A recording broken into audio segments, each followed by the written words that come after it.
Qu'est-ce que le mot conversion signifie?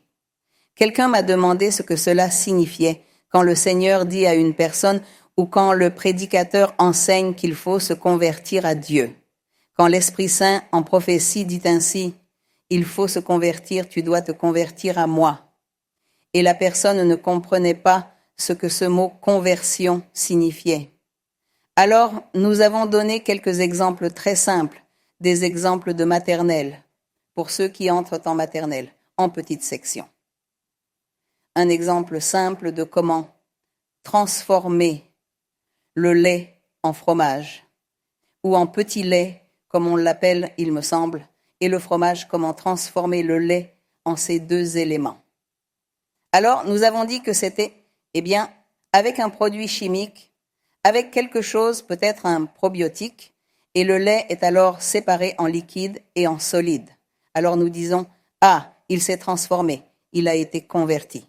Oui, bien sûr, ce lait s'est converti. Alors maintenant, s'il s'est converti en un fromage très appétissant, ou nous avons aussi le liquide, le petit lait, qui n'est plus du lait, c'est ce que nous entendons par se convertir, et ainsi de suite. Ceux qui étudient la chimie, par exemple, doivent transformer de nombreux produits, de nombreux éléments d'une manière en une autre. Et ainsi, la science, la technologie travaillent sur ces conversions. Et avec cet exemple simple, j'expliquais à cette sœur qui me posait la question et à un frère.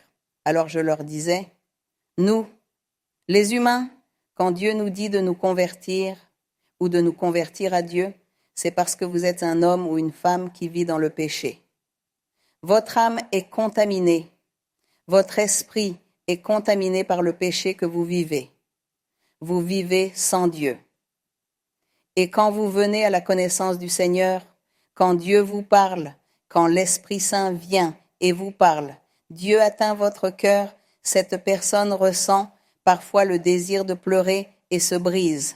Et avant que nous le sachions, 1 mois ou 2 plus tard, nous voyons une autre personne différente qui dit « J'agissais mal, je faisais et vivais dans ce péché, et maintenant Dieu m'a changé, m'a transformé, je suis une autre personne, je ne fais plus ça, je ne pense plus comme ça, je me contrôle maintenant. » On dit « Il s'est converti à Dieu. » Et la personne continue sa vie, continue à l'église, et au fur et à mesure qu'elle écoute la doctrine, qu'elle lit la Bible, qu'elle prie, Dieu lui parle. Alors la personne continue à se transformer et à changer jusqu'à ce qu'elle atteigne une conversion totale pour notre Dieu. Je crois que vous avez tous vécu ces changements dans votre vie spirituelle. Vous avez vécu le fait de vous convertir, de vous être convertis. Certains d'entre vous ont encore du chemin à faire, mais c'est ça la conversion. Se détourner de ce qui était mauvais pour vivre une vie sainte, cesser d'être mauvais pour être bon, pour être miséricordieux et faire le bien. C'est ça la conversion. C'est quelque chose de très simple. Alors cette personne, je ne sais pas si c'est parce qu'elle était nouvelle et ne comprenait pas ce que signifiait se convertir, mais elle dit qu'elle entend constamment à l'église que Dieu lui dit qu'elle doit se convertir parce qu'elle ne s'est pas encore convertie à Dieu. C'est très facile, très simple.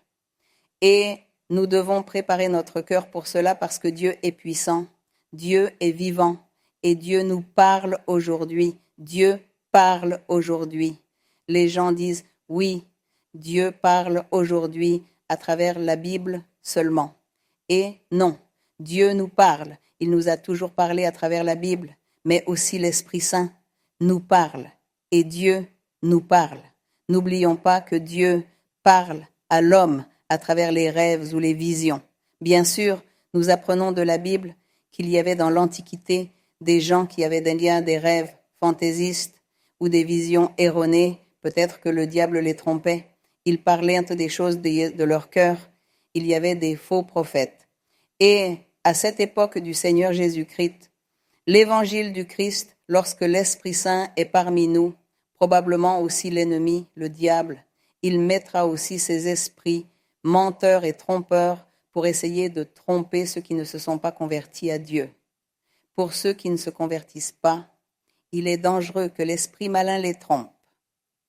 Pour ceux qui se sont convertis et ont donné leur cœur au Seigneur, alors Dieu garde et protège, et il est toujours prêt à nous aider.